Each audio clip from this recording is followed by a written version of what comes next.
Respect is something we tried to instill in our children when they were young. It had to be not only taught, but it had to be shown in order to be earned. I had to learn it myself growing up, but I never learned it from my parents. I was 11 years old, and it was a very harsh winter, so my father had his best friend move into our house for the winter because of the poor road conditions on the country roads. They put my older sister in my bedroom because her bedroom had 2 twin beds that he and I could use. One night I woke up and heard him and my mom in the other bed doing something. She saw me and told him to shut up, and I lay down and went to sleep. She was right, so I did.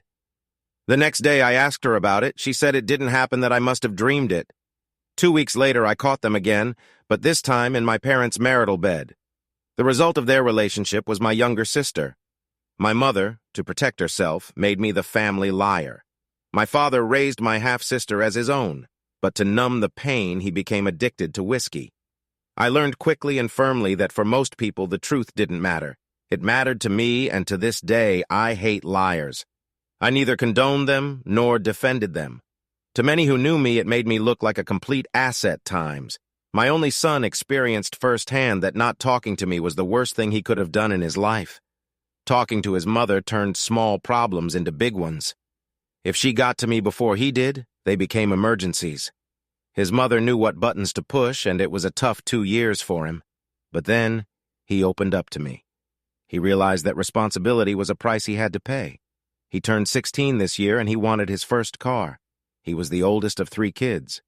My youngest brought home a bad winter cold, which she lovingly passed on to me. So I was awake, suffering coughing fits, switching TV channels, looking for something worth watching. When I discovered a new version of the cameras used by police officers, using my cell phone, I texted my friend, asking him if there were models that could automatically forward the current video when it became full to a pre-programmed email address. 2 days later, he called and told me about a product that did just that, but it didn't cost his cheap and only worked as intended if you had free Wi-Fi. 3 of these devices ended up costing me over $2,000. I had him deliver them to my office at work, along with a new laptop I had ordered for personal use. The advertising firm I worked for was responsible for supervising all commercial shoots, which meant I was often on remote locations for days at a time. The main shareholders of the firm were identical twin brothers. Their names were Robert and Stephen Walker. Stephen was known as a gambler and had never married. We seemed to get along very well. I had worked for them for many years and was now earning 6 figures, so life was going great for me. While I was away, if my wife needed an escort, Robert, who is gay, was the brother who stepped in. It gave him an opportunity to improve his public image. David Peters delivered them to me by showing up at my office on Friday afternoon with a few additional items for me to review. The first thing he said I needed to do was to set up an email address in the cloud to which the videos would be sent. So I created a new account just for that. The cameras were no bigger than a diamond stud. They are all motion-activated, so he had one of them embedded in the earrings. They could run for up to a week before requiring recharging, which was done wirelessly when a signal was detected. All she had to do was remove them and put them back in the box. Each camcorder had its own ID number, and she presented it to everything they sent. He asked me why I needed them. I explained that my intuition was telling me something was wrong, but I didn't know what. I wanted to see for myself if my stomach was wrong. Sunday night, I was scheduled to fly out for another trip. On Sunday, I presented Deborah, my wife of almost 18 years, with her gift. Diamond earrings that dangled down from a stud. She loved them and promised to wear them the whole time I was gone. Before heading to the airport, I stopped by the office to pick out a few necessities. This gave me the opportunity to leave a note in both of my boss's offices that I would call them if there was a problem. I installed one camera in each of their offices so that it would give an uninterrupted view of their desk. Both were directly connected to the sources they needed. I flew from New York to Whistler on the west coast of British Columbia because we had a 2-week shoot scheduled for a new ski board commercial. Fortunately, there was still snow on the upper peaks. I'm not a very large man, only 5 feet 9 inches, 166 pounds with a 32-inch waist. Deborah always says I should wear socks for boys 3, 9. Her wrist was thicker than mine. We were both the same height so around me. She never wore heels. She had a decent rack, but anything bigger than her mouth was beyond me. With her long blonde hair, she attracted the attention of many men, but always blew them away. Our life when I was home slowed down but was still fairly regular, and it seemed that our children took the example of her half of the family, so I had no reason to doubt it. As a precaution, and because we live in the city, we agreed to have our kids' DNA tested. We also fingerprinted them in case anything happened to them. On Wednesdays, while I did karate, she went to the theater, and the rest of the time we spent all of our free time together. On Fridays, we'd go out to dinner and dance because we both loved to dance. Weekends, when possible, we devoted to the kids. Deborah had her own home interior decorating company, which brought her a good income, and she had an answering service when she wasn't home. There were times when we were both loaded with work and were away from home. Both of our parents came to the rescue. As a result, our children developed deep relationships with both of them. On Monday evening, I started going through the information sent to me, sending daily updates on the laptop provided by the company. Then I opened mine and discovered 3 sent messages. The first one that caught my interest was a fight between Stephen and Robert. "I've had enough," said Robert. "Being your muse so you can entertain Deborah is no longer fun. God, if Glenn ever finds out we're screwed, he's doing the work for 3, and without his abilities we'll lose millions. Do you know how many clients we'll lose if he goes to our competitors? You've got to stop this now." "I can't," said Stephen. "I love her, and according to Deborah, their 3 children are mine." "Jesus Christ, you're an idiot," said Robert. "I'm going to our corporate lawyer to ask him what we should do to protect the firm. If the truth comes out, we're all screwed. Glenn will destroy us all, and he'll have every right to do so." I went to the bathroom to throw up. I called my older cousin Gordon, an expensive divorce attorney, and got him out of bed. Let's just say he wasn't impressed when I told him what I had learned. He told me to send all the videotapes I had received to him, and he would start taking action on his end. The first thing he wanted to arrange was to get a sample of Stephen Walker's DNA. The videotapes themselves couldn't be used, but the transcripts of the conversations could. He asked me to send a copy of my firm's Human Resources Manual to his office. He asked me to find a notary public to fax him a power of attorney. Tomorrow I will get the private investigator we are working with involved in this case. They will find out when, where, and how. It's a good thing you're in Canada. If you're not around, things will be easier because their guard will be down. If all goes well, it would be a good idea to cater to them before you return. I replied that it should be in a little less than 2 weeks, but it could take longer. The next morning I called my assistant, who handled everything I needed during the shoot. I asked her to forward the instructions to my cousin's QT office. Nora said she would do so and commented, "I guess you finally found out." After answering yes, she said she would remain silent for now, but was willing to testify on my behalf if necessary, so management knew all along. I then stopped by the family doctor's office to explain that I needed to send copies of my children's DNA to the lawyers since I was drafting a new will. I charged the fee in my credit card. One of the Canadians working with us was able to get a notary. The rest of the week I just sent videos because I knew my cousin would explain everything. The rest of the week I spent the rest of my free time fighting with myself not to go to the gym and get drunk. I now understood my father's pain. On Friday afternoon, after arranging what I could do over the weekend, I flew to Vancouver by helicopter and then drove all night to New York. After renting a car, I parked it on the next street over from my house. I was surprised to see relatives picking up our 3 children. Half an hour later, Deborah came out, dressed in a brand-new dress with high heels that skimmed her body like a silhouette. As soon as she left, I turned off my alarm clock and went into my office to pull out what I called 16 journals. They contained the dates of each trip, what happened, and where I was. Those logs had saved my ass more than once from a legal standpoint. An hour later, I was at Gordon's house, sitting in his kitchen discussing what he had learned. A DNA sample had been taken from Steve, and we were waiting for the comparative analysis to be completed. They had also discovered the penthouse that the 2 had owned for 22 years.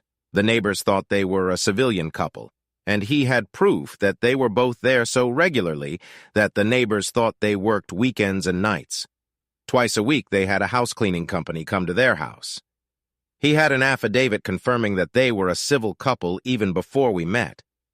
Her firm's only client was a limited liability company that sold and bought inexpensive apartment buildings, then remodeled them and sold them to new buyers at inflated prices as furnished apartments.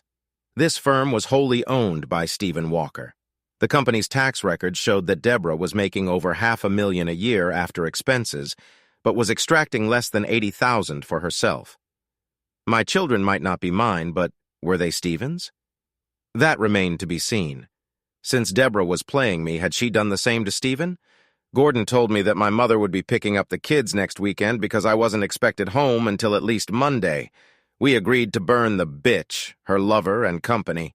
When she was in her primary residence, their penthouse, I would take out of the house what I felt she should have. I told him I'd be flying in Friday night. He would cancel all the cards in both names and empty half of our accounts before they were frozen by court order the day I was coming home.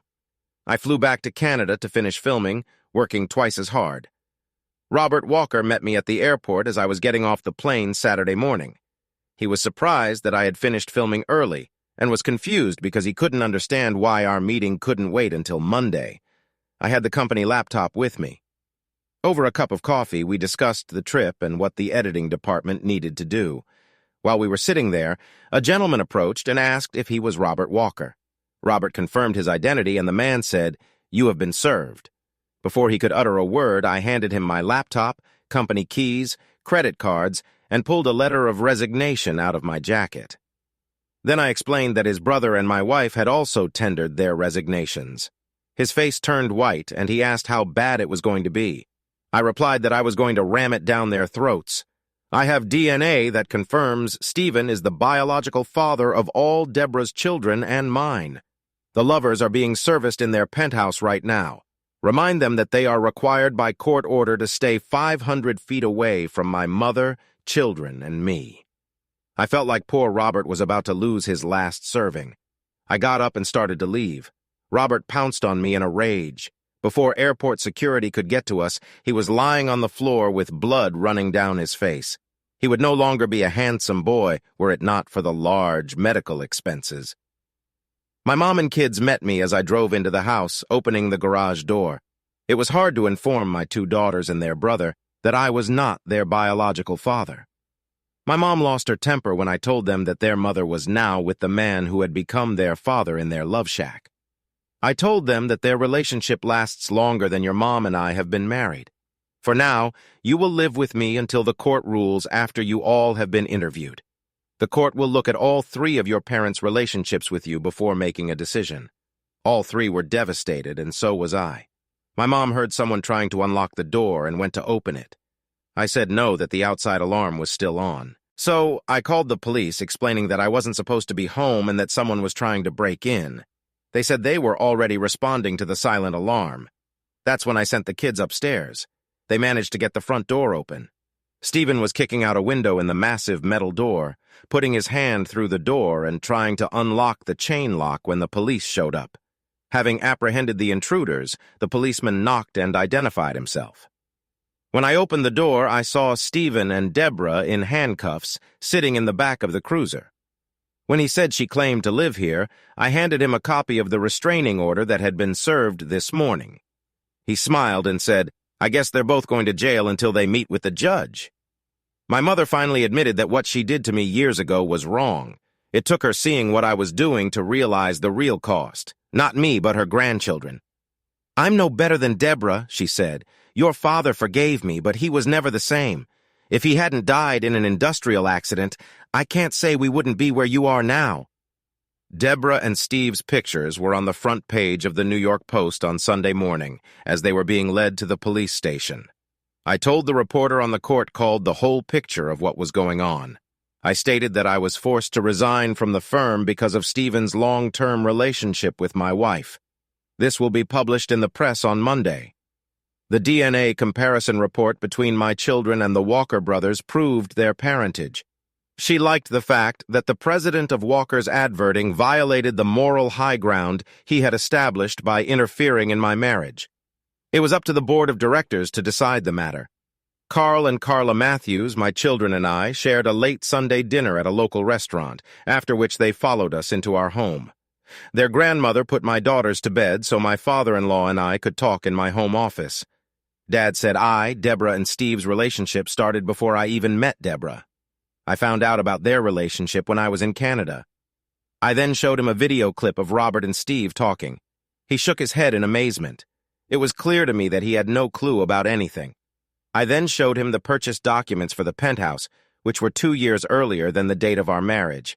The condo was still registered under her maiden name. "Damn!" Carl exclaimed. "The day you got married, you were already an asshole. When I saw that clip, I hired a lawyer and a private investigator. Both said it was easy to get the facts on them because they thought they had protected themselves so well that the truth was impossible to find." I said softly, "I'm not going to let what's going on in my life affect Mom's and your relationship with your children." I handed him my copies of court documents and reference materials. While he read them, I went and poured us both a large shot of Irish whiskey on the rocks. What hurt him the most was reading the conversation in which Deborah frankly admitted to a mutual friend how her parents, sibling, and I had been so easily duped. It was a joint decision between Stephen and her that I would be the one to raise his children. From the first time I met Glenn, I knew he would do anything for me. He was so in love with me that he was willing to believe anything. His love made him so blind that he couldn't see what was right in front of him. Stephen, seeing Glenn's natural ability to notice the smallest details, made him his wand of choice on set. According to Steve, with Glenn's arrival, the cost of reshoots dropped by 80%. As a result, the company's reputation and profits skyrocketed. Glenn thought our home life was good. He never thought anything was wrong, and besides, he's a great father. When Terry, my youngest, graduates from high school, I will file for divorce and get him out of the picture. To do that, I'll use the escort services Stephen's firm provides. The bastard won't even know it's over. It will be very easy to get as much out of him as possible, she said with a laugh. I returned and saw my father-in-law crying. "Where did you get all this from?" asked Carl seriously. I opened my laptop in front of him, went into my email, and opened the latest email from Deborah's cell. I opened the video file and turned on its playback. "Steve, this is frustrating as hell." "I don't know how Glenn found out about this," said Deborah. "He claims you're the children's father, but he hasn't shown us proof, so it's still the ramblings of his lawyer trying to build a case. What we're dealing with is just smoke and mirrors." "Right," replied Steve. "But Glenn resigned and served Robert on Saturday. Will he be serving corporate tomorrow? If so, that's when things will become clear. We're lucky the judge got off with a warning. Now I have to figure out what to tell the board of directors. I need to get my office, clothes, and personal belongings out of the house, so I'll be looking for a divorce lawyer tomorrow. Another thing I have to decide is what I'm going to tell my parents. Whatever I say, I have to make it seem like it's Glenn who's cheating, not me, and that you're just a friend helping me out. Do you think they'll buy that? Ask Steve. After all, we both know your kids are mine. They have no reason to doubt me because they've never caught me doing anything, so their faith and trust in me is assured," she replied. "If I have any doubts, I will start crying. My tears have always brought them to their senses after all. I've always been Daddy's little girl. What about our 3 children? Do you want them to take my last name after we get married? Ask Stephen." Upon hearing this, I turned off the video because I almost cried. Deborah's diamond earrings have a camera built into them that charges wirelessly and transmits data over Wi-Fi when full. As long as they're charged and there's a signal, the information will be transmitted as long as she's wearing them, I said. Carly slipped inside and joined us. I offered her a glass of wine, and when she accepted, I left them alone to discuss the situation. I returned just in time to see that Carl had replayed to her the conversation we had overheard. Carly's face spoke for itself. Mom said through tears, "So what the divorce papers say is true. She cheated, but for how long?" "Longer than their marriage," Dad said. "Our grandchildren were created by our daughter and Stephen. I've seen copies of the DNA report. My daughter, Deborah, is no longer in my eyes. She has turned her back on everything our family has ever stood for. I can't get over it because of the length of time and the amount of lies she spun. We can both see that she has no regrets about anything, not even being exposed. Makes me wonder how many times we've taken the kids away so she could be free to have fun with her real lover." "But they're our grandchildren," Carla cried. "I don't want to lose them. Mom, if I get custody of them, you'll always have unlimited access to them. I told Daddy that before we even started talking. I said to assuage her fears." But I suggest you both apply to the court for unlimited access to your grandchildren, regardless of who gets custody. You'll have to sue all three of us, but I think it's the wisest thing you can do. That way you can tell Deborah that until this is over, you refuse to take sides. Don't let your emotions make you close doors that can't be opened later." Carl looked at me and nodded in agreement. "Honey, our son-in-law Glenn will always be family to me. I think his wisdom on this matter is correct. He isn't as much pain as we are, and yet he puts our needs first," Carl said. "As far as we know, it seems that she and her lover don't care about their children at all. Our daughter has been lying to us her entire adult life. Where did we go wrong? I want to ask when Deborah confessed her love for Glenn to us. Was she telling the truth?" said Mom. Monday was a busy day for me. I drove my 3 children to school and then spent time in the office explaining the situation. If my wife tried to contact the kids at school, the police would find out. My soon-to-be ex-founder self-inexpensive divorce attorney and my former employer's firm was sued. On Wednesday, my father-in-law filed both Deborah and me. He told me that his daughter was furious and demanded that he withdraw his lawsuit. He told her that she and her mother didn't know what to believe, but felt that their relationship with their grandchildren should be protected. He asked her why she was denied access to the children. She refused to answer. Then he informed her that I had suggested that he make that decision after our family dinner on Sunday night. "Now we know why you weren't invited. He made us promise that we would sue all of you because he didn't want our relationship with our grandchildren to suffer because of their parents' behavior. He's the one who gave us the address of your penthouse. That's how we knew where to sue you. According to city records, you are co-owners with Glenn's boss, which gives his claims more credibility." Deborah lost his temper and he hung up.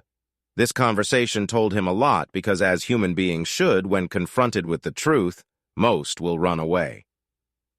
Fortunately, Friday was the last school day before spring break, so the in-laws, my 3 kids, my mom and I, went to Disneyland for a week, leaving on Saturday and returning a week later. The trip had been planned weeks ago, but there was no way I could get a discount on Deborah's ticket. Gordon had gotten Deborah in her attorney to agree to sign a deed for her share of the house in lieu of her corporation paying a portion of the house expenses while we were married, and to make her believe that it would not be used as a marital asset in the divorce.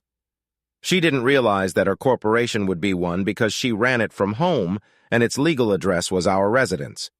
Walker's Human Resources Department accepted the terms of my termination.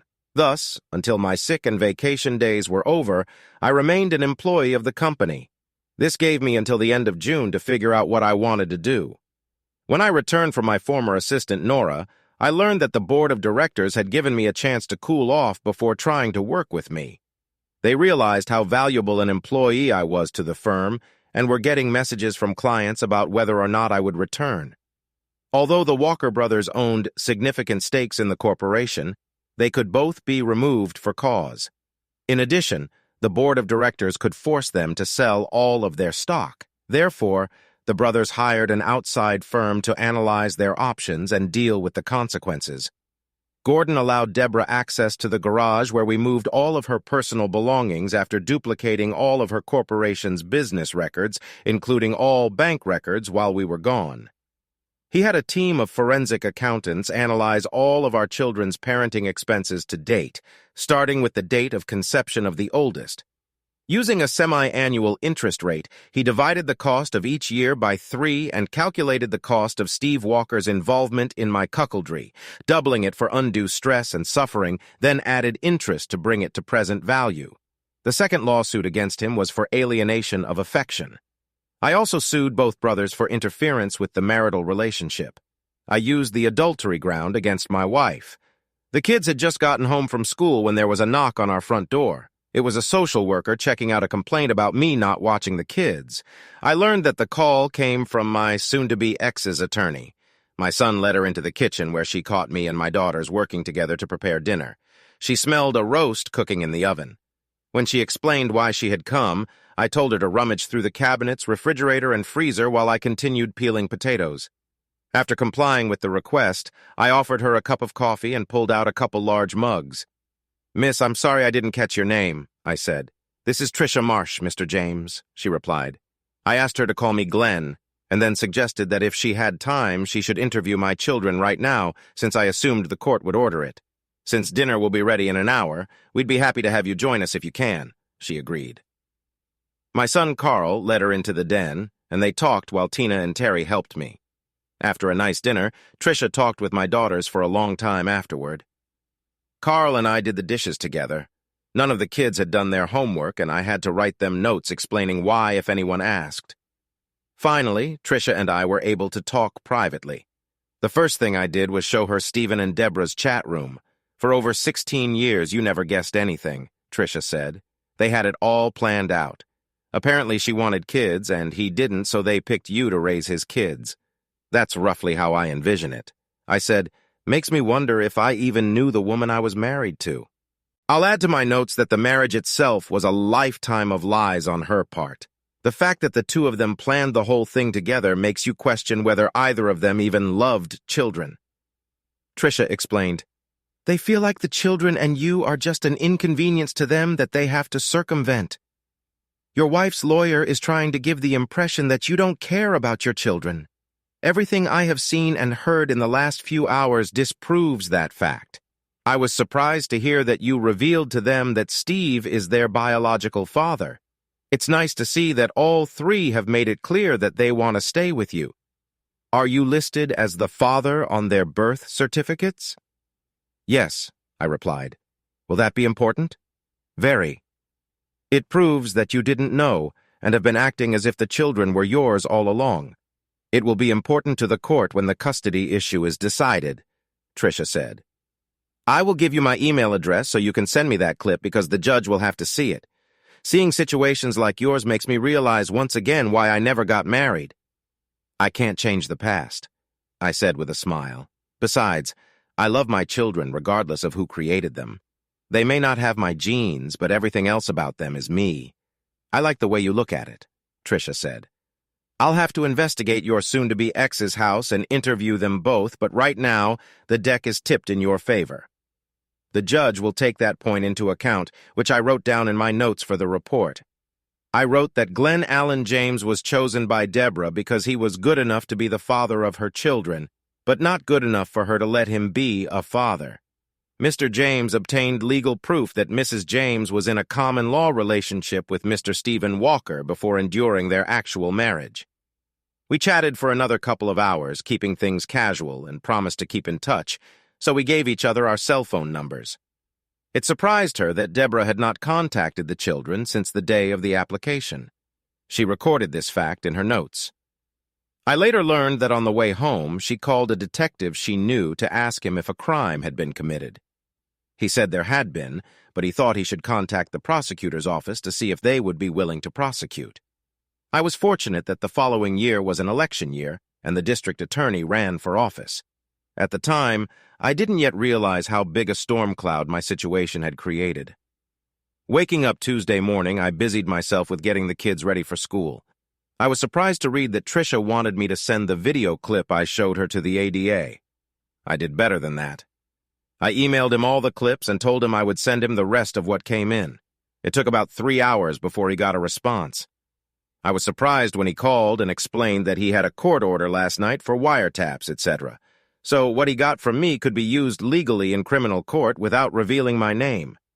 A very important point was that all the clips I had came from an email address. This gave the impression that it was all coming from a third party. He was going to build a case to charge them both with extortion. One charge for each year they defrauded me and my children. I said I hoped the charges would be filed before I had to go to divorce court. When the kids got home, we ordered pizza and had an early dinner because I wanted to watch the local evening news. The local CBS affiliate showed everything. Deborah and Stephen were taken in for questioning as soon as they left the restaurant after dinner. For the next hour, I answered the phone and explained that I had no idea what was going on. The rest of the week went smoothly, so it seemed to me. I found out later that I was wrong. On Wednesday, I was seen entering the office building of a competitor of a former employer. No one knew I was meeting a friend for lunch. The next day, there was a mention in the gossip pages of the morning paper that I was negotiating with upper management to accept a position. I called the author of the article and told her that if she looked in the files again, She might have missed the name of the twin my wife was with when she was at the theater.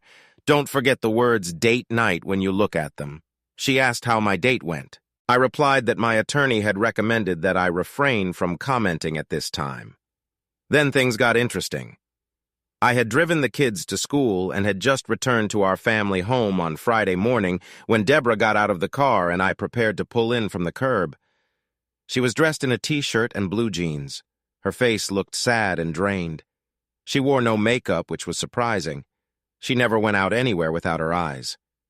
Seeing her like that reminded me to check my new computer and see what the cameras had sent me. I walked to the curb.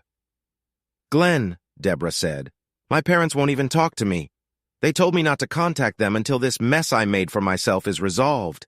My siblings have told me the same thing. I want to be able to see my kids." "Why?" I asked. "As far as I know, you didn't even call them. I called them that first Sunday. They all said they didn't want to talk to me and hung up." "I guess they had cooled off by then," Deborah said. "I have a lot of explaining to do. I'll have my attorney talk to the judge and arrange for supervised visits." "Nothing else," I said coldly. "I will also inform him that you have violated the court order. Deborah, you and I will have to sit down and talk things over. We don't have anything to talk about. We can irrefutably prove that the only reason you married me was because Stephen didn't want to step up to take responsibility as a man for raising his own children. As a result, you needed to find a sucker to take over. That's why you both chose me," I said sternly. "Our entire marriage was a lie. It was meant to be. No man would ever do what you did out of love. How much of you both laughed at me? I suppose you are to be congratulated since I heard that Stephen, you were going to get married as soon as we are divorced." Not a single expression on her face changed during my entire tirade. Her response to my comments spoke volumes. We're not together. Steve had to find a new place to live. We were both served with a court order requiring us to have no contact with each other while being questioned by the detectives until they complete their investigation. For now, he had to move into a hotel, Deborah said. My lawyer messed it up when she filed a complaint against you with child services. They questioned us. The condo management is demanding that we sell the condo. The kids and I were interviewed on Monday, I explained. The interviewer interviewed us privately, so I have no idea what they told her. The children are of the age where the court will allow them to decide for themselves who they want to live with. They will be living with your parents this weekend. Without saying goodbye, I turned and walked back into the house. Grabbing my laptop, I headed to the kitchen. Brewing a new batch of coffee, I opened it up. I found out that a lot had happened since Monday. A human resources representative had used Roger's office to interview top-to-bottom management. It was sad to learn how many had laughed at me behind my back. Many were fired without explanation. For both my attorney and the prosecutor's office, this would have been a gold mine. It seems Stephen often used bribes, promotions, and blackmail to keep his relationship secret. All of this was a criminal offense. The board of directors and the CEO met late Thursday night after most of the employees had gone home. The board was fully briefed on who knew what, when it was done, and why it was done. Even former employees were interviewed. They discussed what should be done with Stephen and Robert. Stephen was finished as president of the firm, and Roger was to be forced out. The HR director told the CEO that I had been seen entering the commercial building and that according to her reliable sources, gossip columnists, I had been contacted by competitors. The CEO smiled and said, "But can they offer him the position of president?" The HR person picked up the phone and explained that she was on her way to see if Nora was still working. The CEO asked why. Nora was Glenn's assistant. She knows him better than anyone else. Thus, she can understand what he is thinking. Glenn?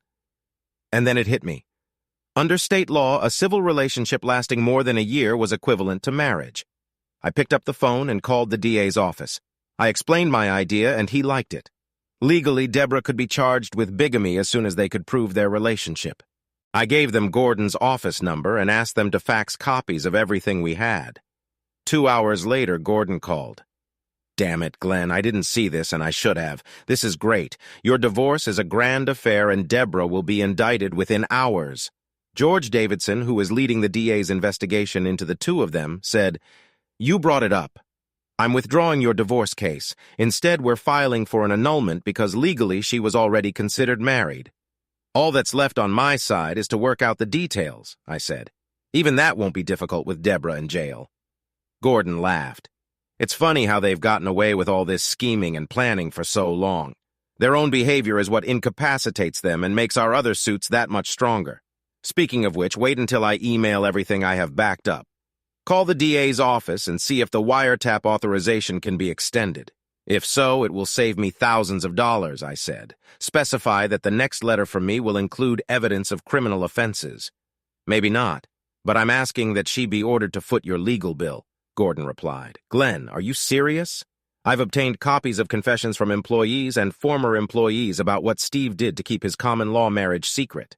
I'll send them to you, said I. I went back to my laptop and opened a clip of the CEO, CFO, and the head of HR talking. They all agreed that my case was futile.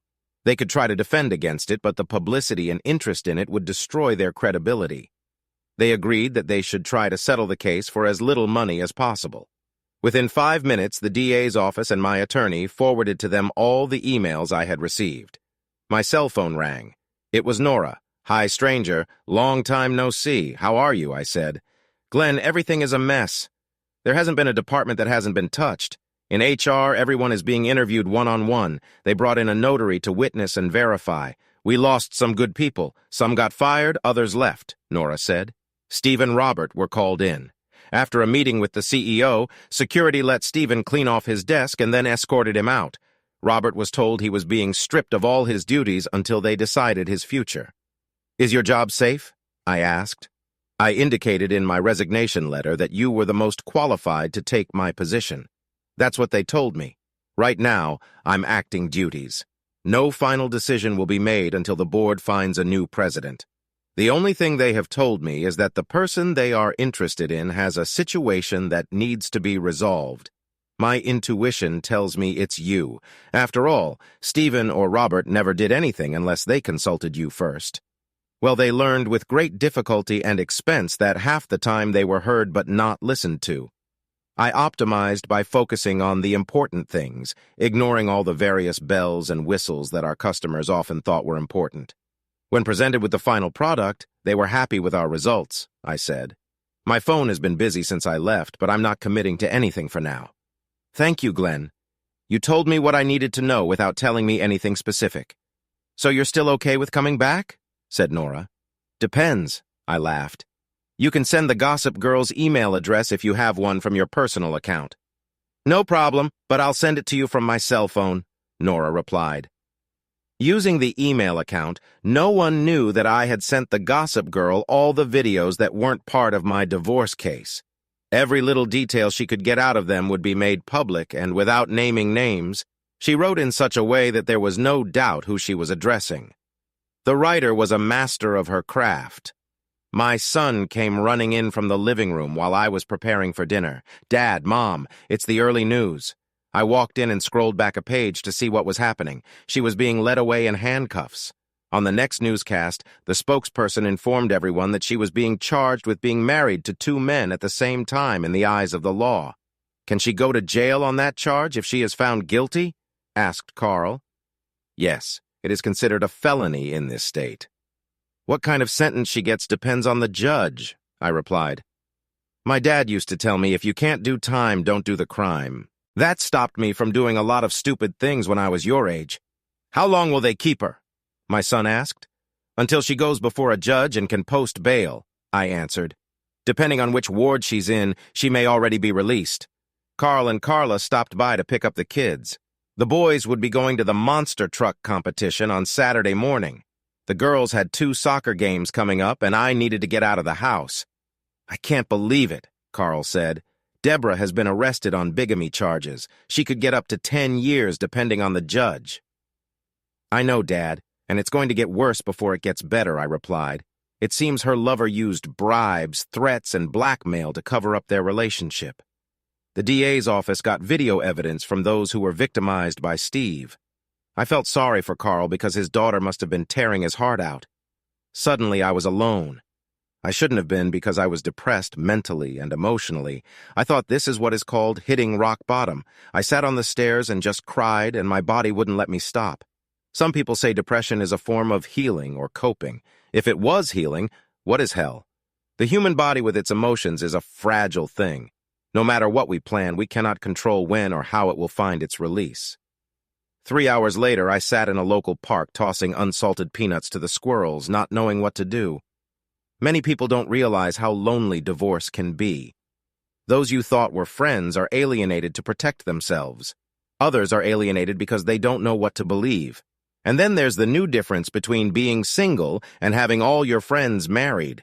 Being single meant that in many situations you no longer fit in with society. I was lost in thought, completely oblivious to everything around me. I didn't see or hear the man who sat down on the other end of the bench. I saw you sitting there and I watched you for a while. It became painfully clear to me that squirrels seemed to have become your best friends. I wondered if it had gotten to you and how you were handling Glenn. I guess I found out, said Tricia Marsh. The blues suck, don't they? You've got to find your own way to get rid of them. Easier said than done. Divorce, as I've learned, is something you have to go through alone. Most of your friends avoid you like it's contagious, I replied. Come on, I'll buy you coffee, Tricia said. No business talk, okay? I agreed. I found out that Tricia was off to do her weekly shopping, so I joined her. It was interesting to learn her tastes and food. She bought mostly frozen fast food for herself, because when she had no one to cook for, she lost interest. I knew this was the case with my mother. The problem was that their diet suffered along with it. I had my own shopping cart and she would see me pick up a few groceries. As we approached the deli counter, I asked the vendor for 12 fresh wontons and a quarter-pound of roast duck. I hope you like wonton soup, I replied, because that's what I'll make for dinner if you agree. I don't mind since we're only a block or two from my apartment, Tricia said. After washing the vegetables, she watched me cut them into equal portions. I told her I was using chicken broth because the wontons I'd gotten had more pork than beef in them. In the same manner, I chopped up the pre-prepared duck. She took out 2 pots. In one, I poured water and some salt, and in the other, I poured broth. Once the broth boiled, I added corn, water chestnut spices, and the duck. The red, yellow, and green peppers and snow peas I left for last. Once the salted water came to a boil, I added the wontons to it to boil. Before draining the water from the wontons, I added fresh vegetables to the soup and then topped the soup with 2 drops of soy sauce. After tasting it, I added some garlic powder. Finally, I added the wontons to the rest of the food and gave them time to absorb the flavor of the soup. Then, I served it on the table. As soon as Tricia tasted the first spoonful, she was already delighted. I had made enough for several bowls and figured she could heat up the leftovers. During our conversation, she learned that I preferred to make my wontons in large batches and freeze them. Another trick I explained was to use a little less broth and add cornstarch as a thickener to make the dish a stew that could be served over rice. When she found out how little I had spent, she was shocked. I left her house in a good mood. Tricia accepted me for who I was. Surprisingly, it was what I needed all along. Recognizing who you are helps you go a long way, and today it moved mountains. On Sunday, while reading the morning paper, I noticed a 2-page story in Gossip Cop about the former president's ongoing efforts to maintain power and control over his personal situation. This included everything from promotions, blackmail, and bribery. At the end of the article, the question was asked, is this being investigated? If not, why not? I texted Tricia and asked if she wanted to go to Coney Island with me. She said yes. On our first date, we acted like teenagers. I asked her why she never got married. She explained that her career had always gotten in the way, and being called out too often was really messing up the relationship. I understood this from both sides because my career had affected me. My relatives and my children were surprised at my good mood when I met them for Sunday dinner. They all remarked that they hadn't seen me this happy in weeks. Monday morning, Nora called to let me know that I should expect a surprise visit from the chairman of the board of directors as they begin the dance to bring me back. An article that appeared in the Sunday paper made it happen because everyone knew who she was referring to. Nora informed me that the board was going to go to court to get a court order to force Stephen Robert to sell their shares, as they were refusing to do so since they were no longer employed. Unexpected was a call from Deborah, who asked if we could meet privately in a neutral location with no cell phones. I asked her to give me 10 minutes to think about it and call her back. I called Gordon, who told me that sometimes the best place to have a private conversation is in the middle of a crowd where people can move around freely. I ended up meeting Deborah at the Nathan's hot dog stand in the park at 1 o'clock in the afternoon. We found a bench to sit on. We pulled out our cell phones and turned them off, leaving them in plain sight. "What do you need, Deborah?" I asked coldly. "I need to know if you know who's doing this to Steve and me," Deborah said bluntly. "Gossip Girl is pressuring the police, almost directing them. Steven's corporation that he founded kicked him out. Robert thinks he was kicked out too, and now you filed for an annulment. Well, Steven's problem comes from the board of directors, I believe. I have been informed that it is the source of the information the police get. Because of that, they have been able to discover facts and witnesses to events," I said. "I can't discuss anything about our situation because my lawyer doesn't want me to." "Then why did you agree to meet with me?" asked Deborah. "You know we have dug ourselves a huge hole." "I was informed that Miss Marsh took her report to the court late last week. We were told that all the children want to stay with you. Given what Stephen and I are facing, I have to agree. Another lawyer says I'm facing a lot of jail time. If the judge hearing the case agrees that, legally speaking, I was married to Stephen. In his opinion, it comes down to a matter of interpretation as to whether it is a marriage since he does not have a marriage certificate. I need to be able to tell my 3 children that I saw you today," I replied. "They will be asking my opinion on how you look. How are they doing emotionally?" asked Deborah with genuine concern. "They have their moments. At times it's bad because I can't explain or answer their questions," I said. "What questions?" asked Deborah, looking for a way back into their lives. "What did they do to deserve such a punishment?" "Reply, Di. Even I've asked myself that question several times. You should write a book about being married to 2 men for almost 20 years. With that kind of interest, it will become a bestseller." With those words, I got up and left. Deborah was Deborah, always thinking of herself first. She was like an old dog that would never change. Worse, I couldn't feel sorry for her because I just realized that any emotion I had left was dead. When I got home, I checked my email and was surprised to find a video of me there. Deborah's voice in my chat sounded loud and clear. I forwarded it to the gossip columnist with a huge smile on my face. On Tuesday, the gossip column printed in bold print that bigamist Deborah James was going to write a book called Tell All about her 18 years as the wife of 2 men. This news made Carl and Carla Matthews even angrier because it appeared that their daughter was proud of what she had done. Gordon called me Wednesday night with good news.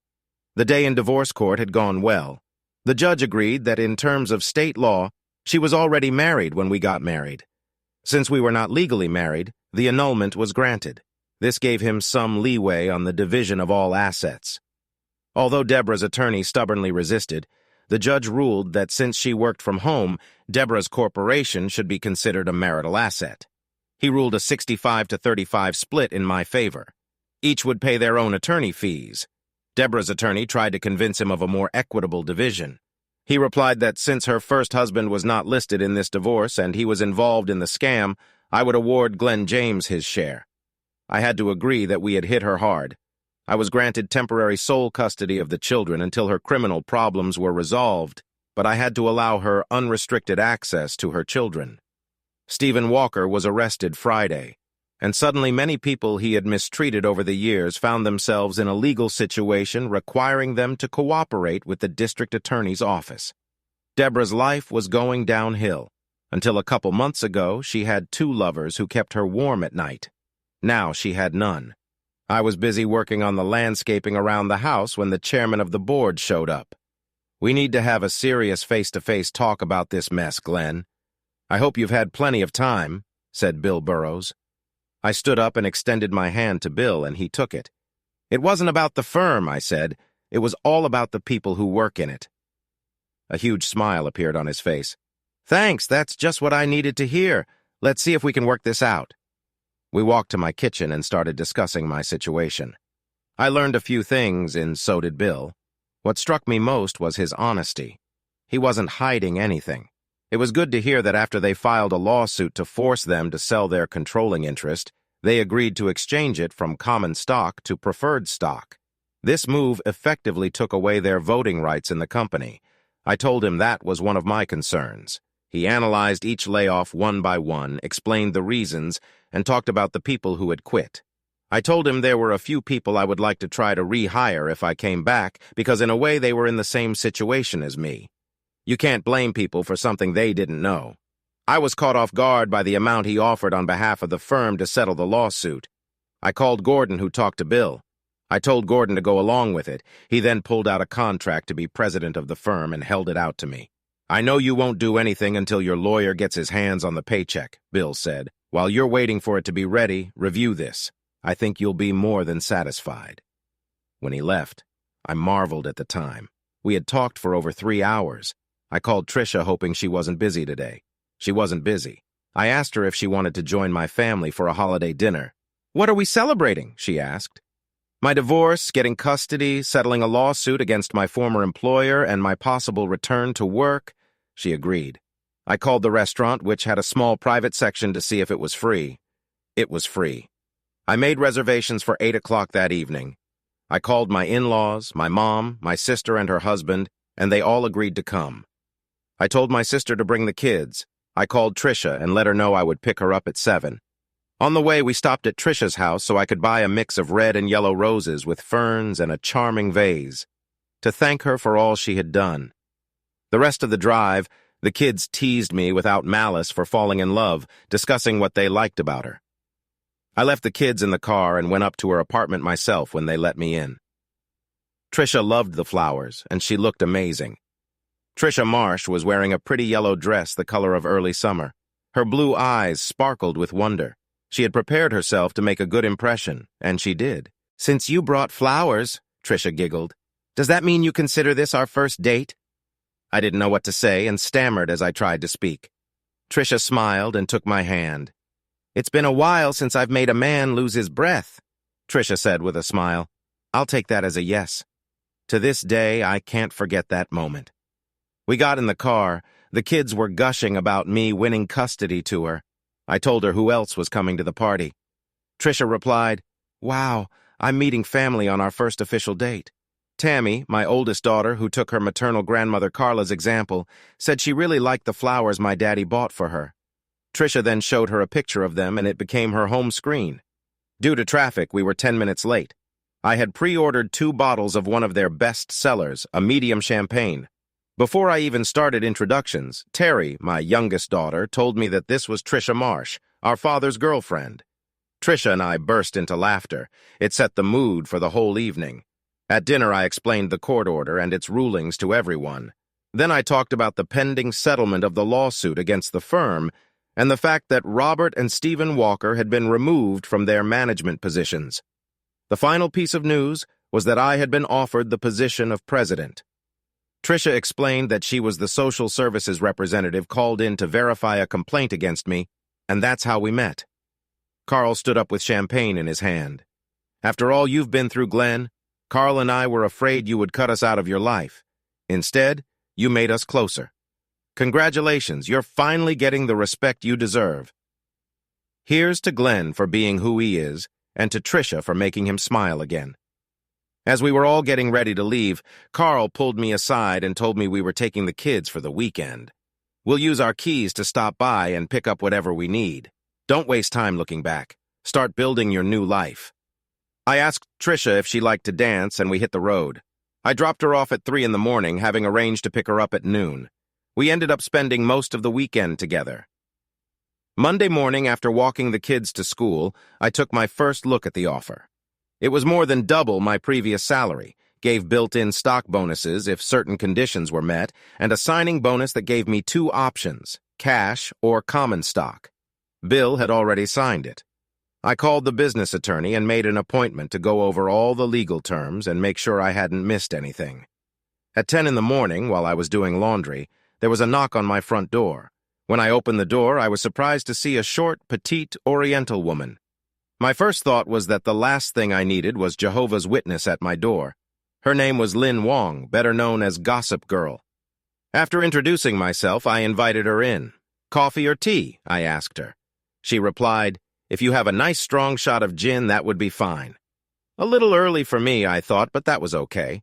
I brought her one, and being a gentleman, joined her, sipping my beer. "Sorry to bother you, Mr. James," she said, "but I want to show you the video." Telling her to go ahead, I found out that it was a conversation between Deborah and me.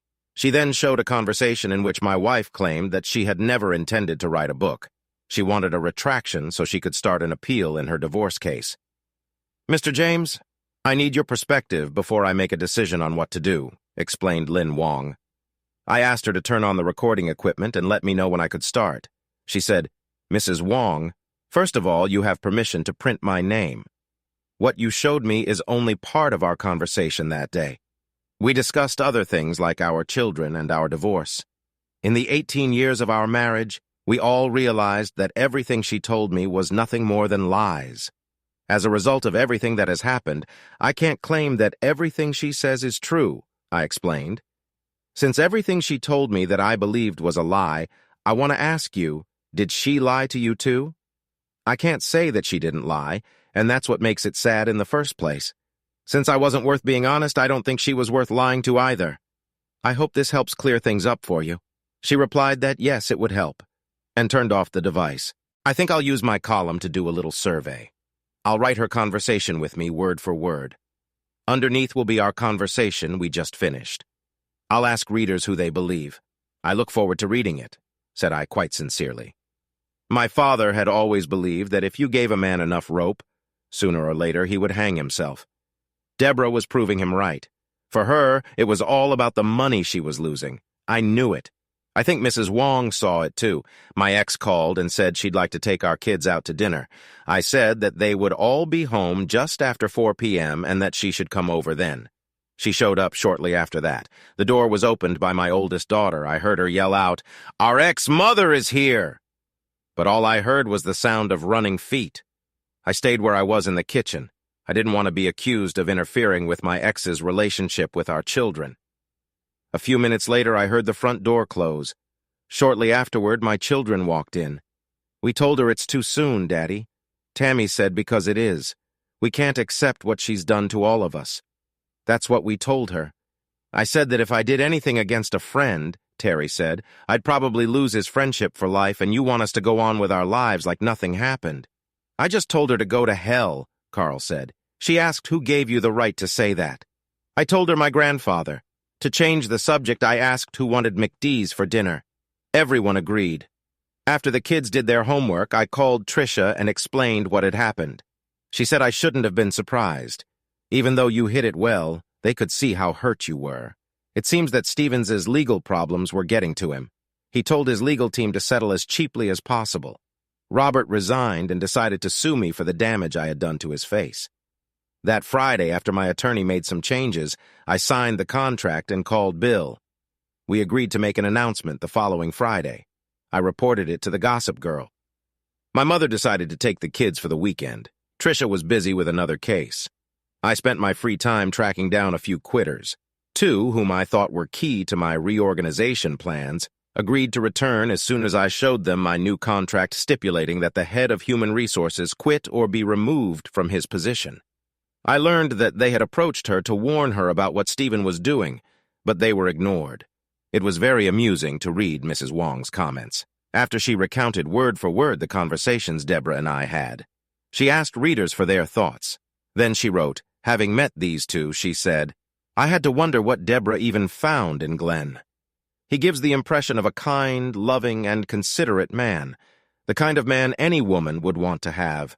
Deborah is a hunter, always seeking thrills and power from those with whom she can never find the happiness she craves. She will be what you want her to be because she doesn't know herself or feel comfortable in her own skin. She puts a mask on everyone she meets, and it's not makeup on her face." Deborah James used Stephen Walker as much as he used her. That is what helped them keep their relationship alive. As I read this book, I thought it hit the spot. On Monday, I contacted a service that was looking for a housekeeper to work Monday through Friday. With my new salary level, I could afford it. I called the chairman of the board of directors and let him know what I had learned. When he found out they were telling the truth, she was let go. That night, talking to Tricia, I asked her if she knew anyone who burned out working in their field. She asked me why.